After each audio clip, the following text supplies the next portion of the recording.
G'day guys, welcome back to my channel. My name is Wildkard. Thank you for watching the Wildcard Rugby Show. Like, comment, and subscribe. And yes, this is still at my parents' house, and I will be heading back to the bunker in a couple of days. And yeah, England versus the All Blacks. The first domino has fallen for the Northern Hemisphere team. England coming up just short, 22 points to 24 to the mighty All Blacks. My father and I watched this game together, and he was very, very happy. He's a pretty big New Zealand rugby fan that the mighty All Blacks has won this one. The one thing that even my father noticed, you don't need to be a fake analyst like me to notice what was going wrong with the All Blacks, was the fact the amount of penalties that was given away this game.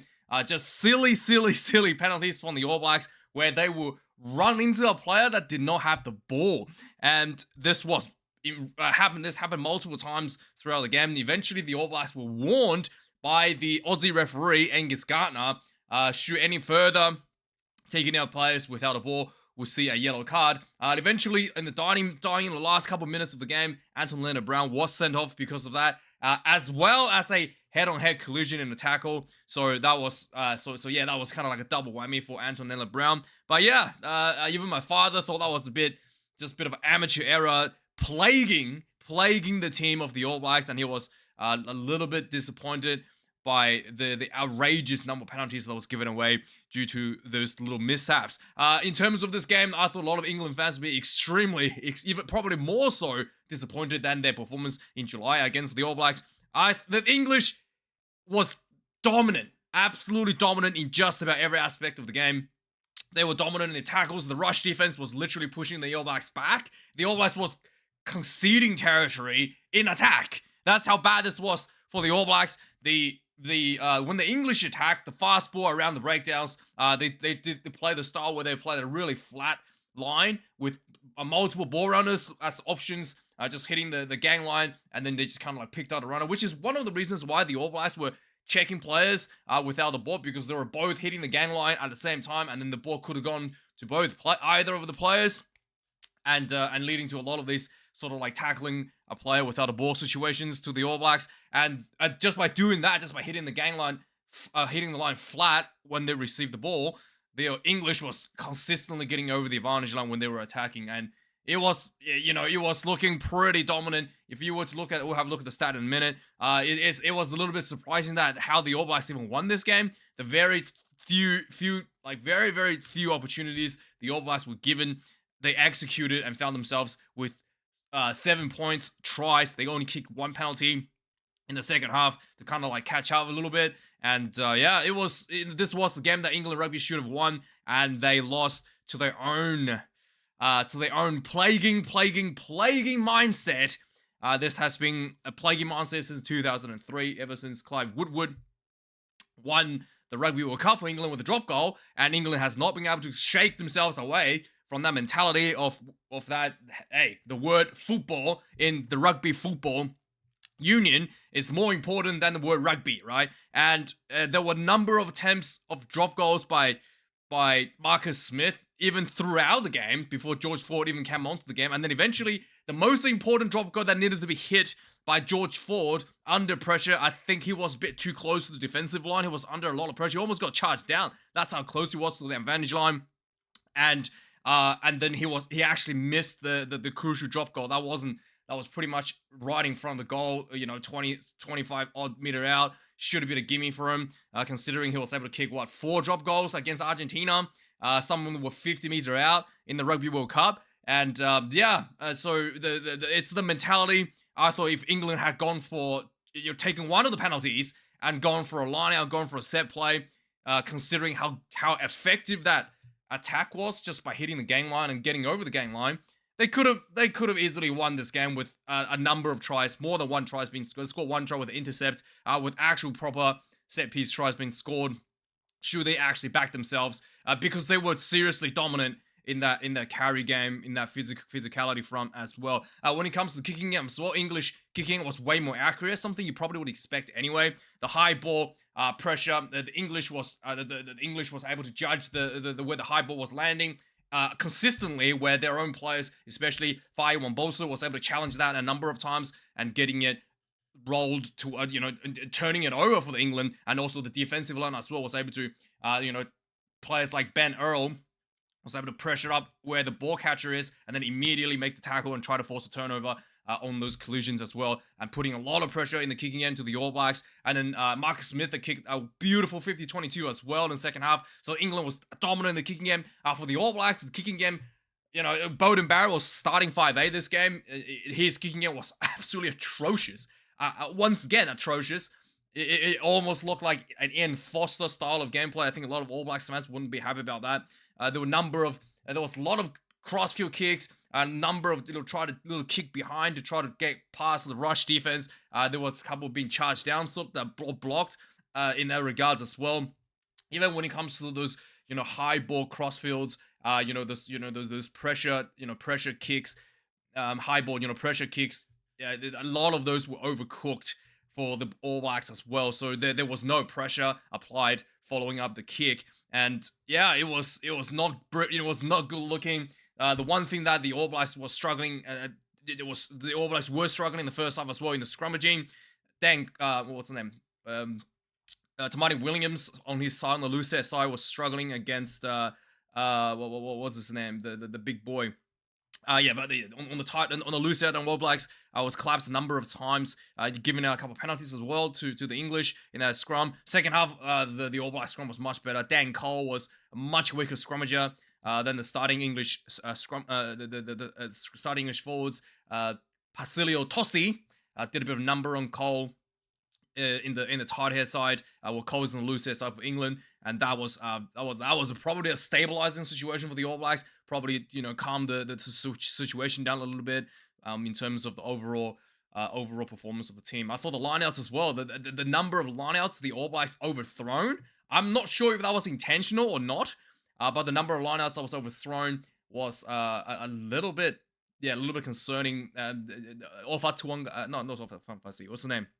Cody Taylor was taken off early due to an injury or a concussion, and then Asafa Aomoa had to play pretty much the entire game as the hooker, and he had a bit of throwing issues pretty much so far. He hasn't really had that much issues in Super Rugby, but in Test Rugby, he has been struggling a little bit getting those throws right for the All Blacks. But regardless, the All Blacks was able to find individual brilliance in times of needs, putting out 3 tries to really get themselves actually winning this game. Like I said, England, if they had any sort of backbone to just push themselves for 1 try, they would have been a lot further ahead and probably would have comfortably won the game, in my opinion. But they just every opportunity they had to kick 3 points, they taken it. Didn't play. I don't think they had a single line out that was close to 5 meters, even remotely close to the New Zealand try line, attacking line out, because they've just opted for those easy 3 points. And there was a number of opportunities as well. They taken the drop goal with Marcus Smith in prime location, especially the one just before half time. England had a penalty inside New Zealand, just around the 22-meter mark. The clock is red, and there was no way New Zealand was able to score the try from that. I mean, no way, very unlikely. And instead of just kept the pressure on and gone for a try, only a few phases, not even that many attempts, and they taken the drop goal and just ended the half with a miss. So George Ford, not only that he missed the drop goal, he also missed the penalty. Yeah, that was maybe the shot clock has something to do with that, because I didn't notice when he had the ball on the ground, it was not looking like it was pointing the goalpost towards the goal. It was literally, you can see on the camera, the spider cam, that it was skewed, the where the ball was pointing. And I was wondering at the time when he was kicking it, I was like, maybe he's gonna miss this one. And sure enough, he actually hit the goalpost, and wasn't good enough. But the New Zealand rugby dropped the ball on the rebounds, and the England had an opportunity to a drop goal, and George Ford was once again missed. So yeah, a lot of England fans will be very, very unhappy, and the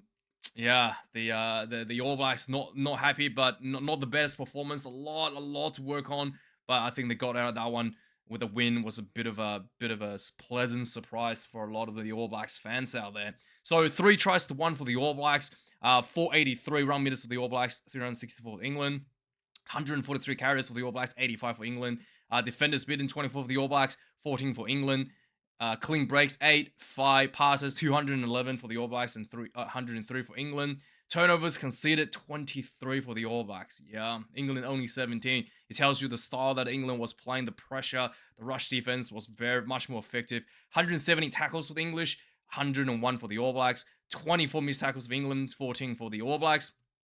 Kicks in play, 33 for England, 30 for the All Blacks. Like I already talked about, it's not just the number of kicks, but the efficiency of the pressure following the kicks was much more better from the England.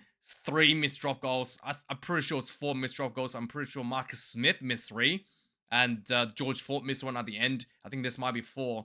Correct me if I'm wrong. I'm pretty sure Marcus Smith had 3 drop goals throughout the game. And then there was one most important crucial penalty that was missed by George Ford in the second half as well. 686 run meters, kick meters to 772. This was saying that the All Blacks seem to have overcooked a number of their kicks, leading to a lack of pressure to the follow up. Just probably kicking a little bit too far than they would like. The set play lineouts perfect for England. 3 lineouts lost for the All Blacks. Yeah, scrums 9 and 6 with England, and first half there was a couple of penalties like I already mentioned to Tamani Williams. Body position was a little bit too high in the second half, in the first half, and there was after halftime there was a bit of a correction with the way he binded on his hooker. I noticed that he kind of got a bit, had tucked his shoulder a bit behind the hooker a little bit, and just kind of wedged himself a bit tighter on the top, around the shoulder area closer to this hooker. Made the game, made the scrums early in the second half a lot better for him there as well. Penalties considered, this is also something that I think a lot of All Blacks fans was pretty unhappy about. 7 penalties considered only for England, 11 for the All Blacks. Especially there were probably about 5 of these. 5, maybe 6 of these were just players running into English attackers without the ball and giving away silly penalties and a yellow card. Anton Leonard-Brown was sent over the kind of like a double whammy yellow card. He had a head-on-head collision as well. I think he should be fine because he kind of made a dip, made a tackle, and it was a head-on-head collision. And as well as taking out a player without a ball in the same sequence of play, basically like 2 phases, back-to-back phases. And so yeah, he was sent off initially for taking out a player without a ball, and then the referee said, okay, it's actually a TMO review for a head-on-head collision, a dangerous tackle. So yeah, let's have a look at the point summary. England, despite all of their efforts, there wasn't despite all their efforts, despite their very dominant, very physical carrying, they did not build any phases into a proper try. They had 1 try in the second half, 43 minutes in. There was again, the English rush defense was very potent against the All Blacks. All Blacks were applying some pressure around the 22-meter mark inside the England half. The ball was intercepted by Marcus Smith. He bolted down the field, linked up with one of his runners, and then linked up again to Faiwan Bosul, the speedster from the Chiefs, I believe, and ran in for the try, for the one and only try for England rugby. At that point, I thought it was pretty much over because the All Blacks was pretty much on the receiving end, struggling to get out of their own half. And England, that was the point where England really put ahead in the scoreboard as well, 43 minutes in. And the All Blacks, despite under pressure, was able to score the first try. Like I said, there's a thing that I kind of I was just like, I wanted to talk about as well. So the way that England plays, not just the fact that I think they wasted the fact that kicking all the thing is, there's a concept in England rugby, I think concept in all of rugby, that I think is just fundamentally incorrect. Is the idea that taking points is more important than than playing the game. Because one of in the game of rugby, there's actually one commodity that is more valuable than the points you get on the scoreboard, and that is the commodity of game time. You cannot score without game time, right? So when you kick 3 points, yes, you made your scoreboard tick up. You're actually giving time for the opposition to counterattack after you're kicking this 3 point, and that is a valuable commodity you're giving back to a team that is incredibly good at capitalizing opportunities like the All Blacks. The All Blacks cannot score if you have the ball, right? And and you take the easy 3 points, make it look nice and rosy on the scoreboard, and you have given something back to the All Blacks that is more valuable than the points. and that is time for them to play rugby. Especially if if you're playing against a team that has poor ability to score tries, like I don't know. I don't want to offend anybody. Let's just say the Wallabies, right? Let's say you play against Wallabies who has an inability or a lack of ability to score tries. Then sure, you kick 3 points, you kick the ball back to them. The value that over the time you give to the Wallabies is very low, so it's okay for you to kick points and try to keep the scoreboard ticking over. But a team like the All Blacks that can score like that, you give him time to play rugby. You give him it's the time value that you have given back to the All Blacks is much higher than you giving it to like Wallabies or Wales, right? And that was the mistake the English made. So despite that dominance all around the park, the All Blacks wasn't able to even get out of the half. All Blacks actually put ahead early because the England actually opted to kick 3 points immediately despite the dominant start. The All Blacks got the first try on the board, 8 minutes on the clock. Mark Talea. Again, it was kind of just like out of nowhere. The All Blacks were struggling and suddenly they found a bit of a gap and Talea was through down the sideline on 8 minutes in. And England, again, just dominant, grind style of rugby. Got themselves in getting the penalties. Silly, silly penalties number of times, 12 minutes. New Zealand, I think there was definitely one where players running into another player without a ball. England kick one there. And then England, replying to New Zealand try, kicking 3 points, 6 points to 8. New Zealand replied with another try. Again, wasn't able to go anywhere. And then they just, the halfback, Ratma, kind of like took the ball up against the forward and then just the inside ball back in for Will Jordan to run around the pillar and post position around the ruck and win in for the try. And suddenly the scoreboard is 14 points to 6. And England, despite England overwhelmingly dominant, they had nothing. They were down, 8 points already in about 30 minutes of the game. And after this, again, England had a penalty, clearly had the upper hand, had the momentum. They went for another penalty just to make the scoreboard look a bit better. Just before halftime, another penalty there. So 4 kicks, 12 points to 14 going in at halftime. They, again, just before halftime, I saw England could have probably got a try. They had a penalty. They were inside the All Blacks half, prime location, and they just drop-goaled it away, missed drop goal without advantage played at all. So yeah, again, just the value of time. They have the constant, they need to have a better think about how they manage this game, especially when your team was so dominant in those carrying, so dominant in those rush defense. I think just kicking the ball away, given it's such a high value commodity to the All Blacks, such high value commodity to the All Blacks was not really smart to go. And then eventually the game kind of stalled out. 75 minutes, the All Blacks was really looking down and out. So they were down by more than 2 scores and either converted try and at least a penalty or something. So 66 minutes, the All Blacks finally got a penalty. There was very few penalties given out by England. Like I said, there was only 3 inside the England half in the entire game. All Blacks had to kick this one. D-Mac kicked this one. And then, again, the final few minutes, there was a penalty right in front of the goalpost. The All Blacks, I thought surely they would have gone for the scrum because Tossie was getting the upper hand on Dan Coles. Dan Cole, not Dan Coles. But they didn't. They just took the quick tab. Few phases later, spread the ball out wide down the wing. Mark Talea went into the corner. Very, very impressive. He had to beat like 2 or 3 defenders to get through there as well. And right from the sideline, David McKenzie kicked this one to win to take the lead. 24 points to 22. And then England was all up to them to win the game. And there was a penalty given away immediately. Again, taking a player without a ball and a head-on-head collision.